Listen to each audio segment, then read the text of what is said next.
Video பார்த்துட்டு எல்லாத்துக்கும் வணக்கம். இன்னைக்கு என்ன பார்க்க போறோம் அப்படின்னு பார்த்தீங்கன்னா 10 மைண்ட் ப்ளோவிங் சர்க்கிள் ரேட் தான் பார்க்க போறோம்.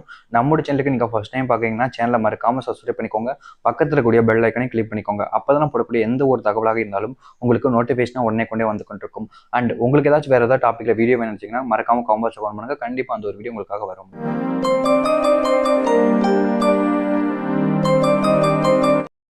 நீங்கள் விரும்பும் ஆணுக்கு உங்கள் மீது உண்மையான அன்பு இருந்தால் அந்த ஆணுக்கு உங்கள் மீது 3 நாட்களுக்கு மேல் எந்த நேரத்திலும் எப்போதும் கோபம் என்பது இருக்காதாம். அதாவது பார்த்தீங்கன்னா ஒருத்தங்க லைஃப்ல ஒருத்தங்க எந்த அளவுக்கு ஒருத்தங்க உண்மையான அன்பு வச்சிருக்காங்களோ அந்த ரிலேஷன்ஷிப்பை பொறுத்த வரைக்கும் அவங்க லைஃப்ல அந்த ஒரு அன்பு இருக்கும். ஃபார் எக்ஸாம்பிள் சொல்லணும்னா நீங்க ஒருத்தங்களை விரும்புறீங்க, அவங்க உங்க கூட சண்டை போறாங்க, ஒரு வாரமா அவங்களுக்கு உங்க மேல கோபம் இருந்துகிட்டே இருக்குன்னா எந்த அளவுக்கு அன்பு இருக்கும்? ஒருத்தங்களோட லைஃப்ல ஒருத்தவங்க மேல அன்பு இருக்கும்போது அவங்க செய்யக்கூடிய விஷயங்களும் சரி, அவங்க பண்ணக்கூடிய தப்பும் சரி எந்த அளவுக்கு பெருசா அவங்கள அஃபெக்ட் பண்ணாது. முக்கியமான காரணம்னா நமக்கு பிடிச்சவங்கள தான் நம்ம பார்ப்போமே தவிர அவங்க பண்ண தப்பை நம்ம பார்க்க மாட்டோம். அந்த தப்பை பிடிச்சிட்டு உட்காந்துக்கிட்டு இருந்தா நமக்கு பிடிச்சவங்க நம்ம இறந்துரும் அப்படின்றதுக்காக நிறைய நபர்கள் தேடி வந்துருவாங்க. ஸோ உங்க லைஃப்ல உங்களுக்கு பிடிச்சவங்களுக்கு உங்க மேல அன்பு இல்லைன்னா அவங்க அப்படியே இருந்துருவாங்க. அன்பு இருக்குன்னா அவங்களே உங்களுக்கு தேடி வருவாங்க. 3 தலைமுறைக்கு இருக்கவே மாட்டாங்களாம்.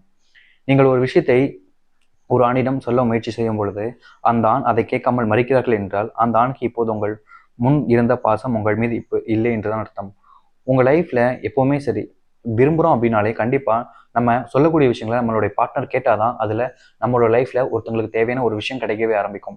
இப்போ நான் இருக்கேன், நான் ஒரு பொண்ணை விரும்புறேன் அப்படின்ற போது நான் அவங்க கிட்ட நிறைய விஷயங்கள் சொல்ல ட்ரை பண்றேன். பட் அவங்க புரிஞ்சுக்கவும் மாட்டாங்க, கேட்கவும் மாட்டாங்கன்னா அந்த ரிலேஷன்ஷிப் அதிக நாட்கள் வராது. ஏன்னா 2 பேருக்குள்ள விஷயங்களும் புரிதல் இருந்துகிட்டே இருக்கணும், பேசி தன்மை இருந்துகிட்டே இருக்கணும். அப்படி இல்லைன்னா போயிடும். ஸோ உங்க லைஃப்ல கண்டிப்பா அந்த விஷயங்களை நீங்க தவிர்த்தே ஆகணும்.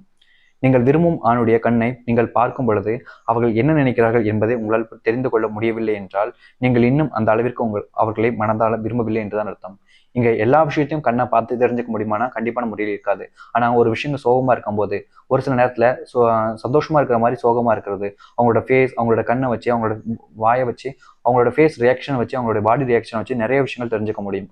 ஸோ உங்க லைஃப்ல நீங்க பிடிச்சிருக்கக்கூடிய ஒரு நபர், விரும்பக்கூடிய ஒரு நபர், உங்களை விரும்பக்கூடிய ஒரு நபர் நீங்க சோகமா இருக்கிறத கூட கண்டுபிடிக்க முடியல, நீங்க கஷ்டப்படக்கூடிய விஷயங்களை கண்டுபிடிக்க முடியல அப்படின்னு இருக்கும்போது கண்டிப்பா பார்த்தீங்கன்னா அவங்களுக்கு இன்னும் அந்த அளவுக்கான அன்பு உங்க மேல இல்லை. பட் நீங்க சொல்றக்கூடிய விஷயங்களையும் நீங்க செய்யக்கூடிய விஷயங்களையும் வச்சு அவங்க ஈஸியாக கண்டுபிடிக்கிறாங்கன்னா அவங்களுக்கு உங்க மேல நிறைய அன்பு இருக்குன்னு அர்த்தம். என்னதான் நீங்கள் விரும்பும் உங்களிடம் சந்தோஷமாக மகிழ்ச்சியாகவும் இருப்பது போல் காட்டிக்கொண்டாலும் அந்த ஆணுக்கு கவலையும் கஷ்டமும் இருந்து கொண்டேதான் இருக்கும். இங்க ஆணும் சரி பொண்ணும் சரி 2 பேத்துக்கு ஒரு விஷயம் என்னன்னா, என்னதான் ஒருத்தங்களை விரும்பும்போது சந்தோஷமா மகிழ்ச்சியா இருக்க மாதிரி காட்டிக்கிட்டாலும் உண்மையை சொல்லலாம் அவங்க மனசுல உள்ள கண்டிப்பா ஏதாச்சும் ஒரு சில பிரச்சனைகள் அவங்களோட மனசுல இருந்துகிட்டே தான் இருக்கும். அது உங்களுக்கான பிரச்சனையா இருக்கலாம், இல்ல வேற இடத்துல இருக்கக்கூடிய ஒரு பிரச்சனையா இருக்கலாம். கண்டிப்பா ஒருத்தங்க நீங்க சொல்லக்கூடிய விஷயங்களை கேட்க தவிக்கிறாங்க அப்படின்னு பாத்தீங்கன்னா வேற ஏதோ சிந்தனை இருக்காங்கன்னா கண்டிப்பா பாத்தீங்கன்னா அவங்களோட மனசுல நிறைய கஷ்டங்கள் இருக்கு. அந்த ஒரு கஷ்டத்தின் காரணமாக தான் அவங்க அப்படி நடந்துக்கிறாங்க. முக்கியமா உங்க லைஃப்ல நீங்க விரும்பக்கூடியவங்க நீங்க சொல்லக்கூடிய விஷயங்களை தவிர்க்கிறாங்க. முக்கியமா அவங்க சந்தோஷமா இருக்க மாதிரி காட்டிக்கிட்டா கூட அவங்களோட சோகமாக இருக்கலாம். அதுக்கு நீங்க தான் அவங்க கிட்ட பொறுமையா பேசி தெரிஞ்சுக்க முடியும். ஸோ அந்த ஒரு விஷயத்தை நீங்க பண்றது நல்லது. நீங்கள் விரும்பும் ஆண் பொய்யாக விஷயங்களை முக்கியத்துவமாக பொய்யாக இருக்கும் பொழுது உங்களிடம் கூறக்கூடிய விஷயங்களை நீங்கள் மீண்டும் கேட்கும் பொழுது அவருடைய கைகள் கால்கள் நடுங்க ஆரம்பிக்கும், இயற்கை கூட செய்யும். அதாவது பார்த்தீங்கன்னா ஒருத்தவங்க உண்மையை சொல்றாங்களா பொய் சொல்றாங்கன்னா நிறைய தெரிஞ்சுக்க நினைப்பாங்க. ஃபார் எக்ஸாம்பிளுக்கு அவங்க உண்மையை தான் சொல்றாங்க அப்படின்ற போது அவங்க ஆல்ரெடி ஒரு விஷயத்த சொல்லியிருப்பாங்க. அது உங்களுக்கு டவுட் இருந்துச்சுன்னா அதே விஷயத்த நீங்க திரும்ப கேட்கும்போது அதை அப்படியே மாற்றி சொல்லுவாங்க. ஸோ அதை வச்சு அவங்களுடைய உண்மையான விஷயங்களும் பொய்யான விஷயங்களும் தெரிஞ்சுக்க முடியும்.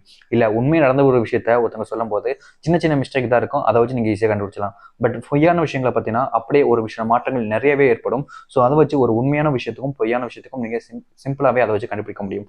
ஸோ உங்க லைஃப்ல நீங்க விரும்பக்கூடிய பார்ட்னர் உண்மையை சொல்றாங்க பொய் சொல்றாங்க தெரிஞ்சுக்கிறதுனா அதுக்கப்புறம் அதே விஷயத்தை கேளுங்க. ஒரு சில நாட்கள் கழித்து ஒரு சில வாரங்கள் கழித்து அவங்க மாட்டிப்பாங்க ஈஸியாவே. அதை வச்சு நீங்க தெரிஞ்சுக்க முடியும். ஸோ கைஸ் இந்த ஒரு வீடியோ உங்களுக்கு யூஸ்ஃபுல்லாக இருந்துச்சு, பிடிச்சிருந்துச்சுன்னா லைக் பண்ணுங்க, உங்க ஃப்ரெண்ட்ஸ் அண்ட் ஃபேமிலி ஷேர் பண்ணுங்க. இதே மாதிரி வேற என்ன வீடியோ பார்க்குற வரைக்கும் see you, டாடா, பை பை.